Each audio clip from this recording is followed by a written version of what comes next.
wujud dan sifat zat. Lalu, bagaimana mengetahui sifat zat? Sekarang, ambillah sebuah balok kayu dan letakkan di lantai. Amati bentuknya dan hitunglah volumenya. Kemudian, pindahkan ke atas meja. Apakah bentuk dan volumenya berubah? Tentu tidak, bukan? Bentuk dari balok kayu maupun volumenya tidak berubah. Balok kayu merupakan zat padat. Jadi, sifat zat padat memiliki volume dan bentuk yang tetap. Sekarang, kita lakukan untuk mengetahui sifat zat cair. Misalkan, sejumlah air mula-mula kamu tuang ke dalam botol. Kemudian, kamu pindahkan ke dalam gelas, lalu pindahkan lagi ke dalam mangkuk. Apa yang terjadi? Tentunya volume air tidak berubah, tetapi bentuk air selalu sesuai dengan bentuk wadahnya.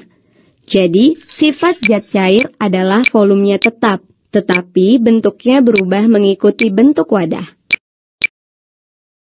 Nah, lakukan percobaan yang terakhir untuk gas. Bagaimana sifatnya? Coba kamu semprotkan parfum ke suatu ruangan.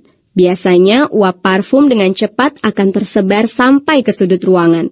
Hal ini membuktikan zat parfum itu berubah dari bentuk semula, yaitu dari botol langsung berubah bentuk memenuhi seluruh ruangan.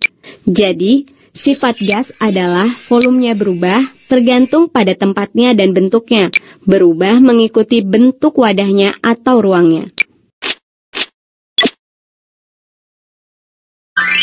Perubahan wujud zat. Apakah wujud zat dapat berubah?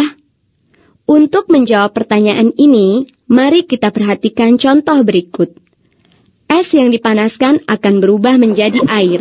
Air bila direbus akan berubah menjadi uap air. Jadi, zat dapat berubah dari padat menjadi cair dan menjadi gas.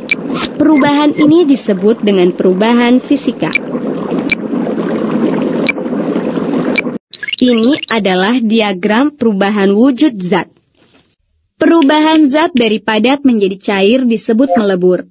Perubahan zat dari cair menjadi padat disebut membeku. Perubahan zat dari cair menjadi gas disebut menguap. Perubahan zat dari gas menjadi cair disebut mengembun. Perubahan zat dari gas menjadi padat disebut deposisi. Perubahan zat dari padat menjadi gas disebut menyublim. Dan perlu kita ingat, perubahan wujud sangat dipengaruhi oleh panas. Tahukah kamu mengapa gas diletakkan di sebelah kanan perubahan wujud? Nah, ini karena yang memiliki energi yang paling besar adalah gas. Untuk memudahkan kamu mengingat yang mana memerlukan kalor, yang mana melepaskan kalor, lihat tanda pada diagram ini. Perubahan wujud ke kanan seperti melebur, menguap, dan menyublim membutuhkan energi kalor. Sedangkan perubahan wujud dari kanan ke kiri seperti mengembun, membeku, dan deposisi melepaskan kalor. Pernahkah kamu sadari, mengapa ketika cuaca panas atau sedang berolahraga, biasanya orang banyak berkeringat? Ternyata, berkeringat merupakan salah satu cara tubuh mendinginkan diri. Air keringat yang keluar melalui pori-pori tubuh seperti di bagian telapak kaki, telapak tangan, juga ketiak akan menguap.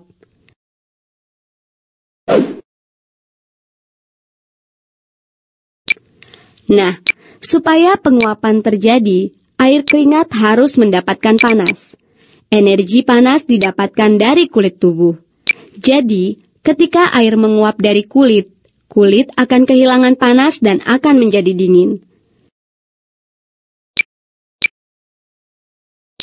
Nah, kalau begitu, tahukah kamu, jika wadah A kamu isi penuh dengan air dingin, dengan wadah B diisi penuh dengan air panas, dan keduanya kamu masukkan ke dalam ruang pembeku atau freezer kulkas, manakah yang lebih dahulu membeku?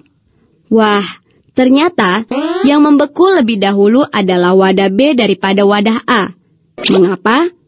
Karena pendinginan utama adalah penguapan yang cepat dari permukaan atas air.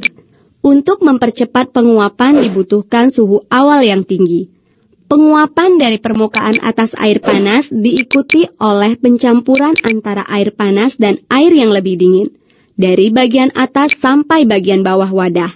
Itulah sebabnya lapangan es permainan ice skating disiram dengan air panas karena akan membeku lebih cepat.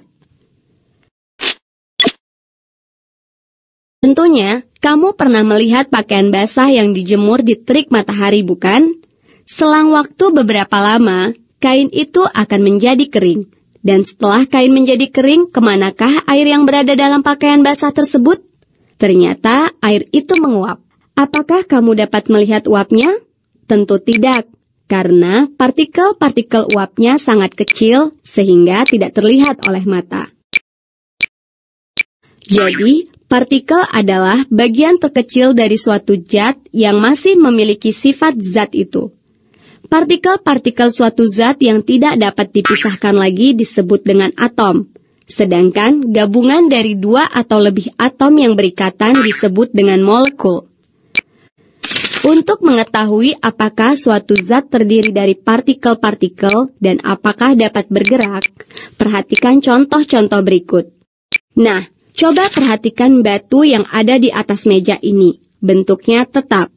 Partikel-partikel pada batu ini tidak dapat terpisah, walaupun tempatnya berubah. Mengapa?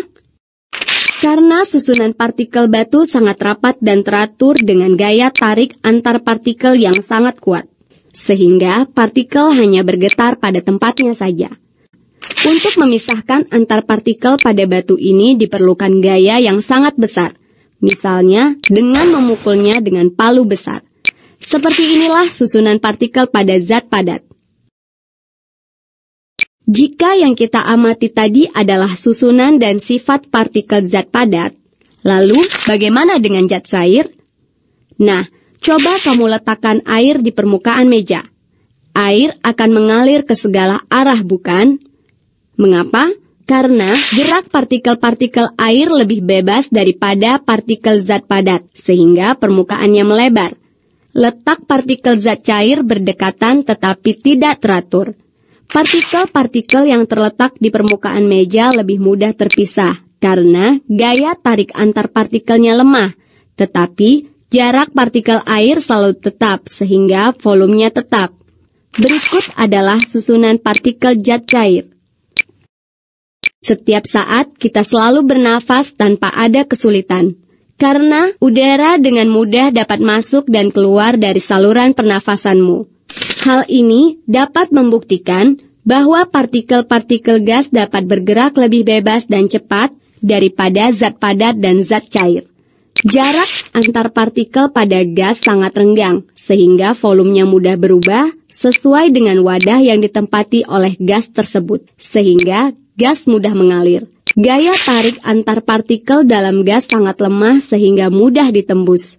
Berikut adalah susunan partikel gas. Dari contoh-contoh di atas, dapat kita simpulkan sifat-sifat dari berbagai wujud zat ke dalam tabel. Nomor, wujud zat, sifat bentuk, sifat volume. 1. Padat. Bentuk selalu tetap, volume selalu tetap. 2. Cair. Bentuk berubah mengikuti tempatnya.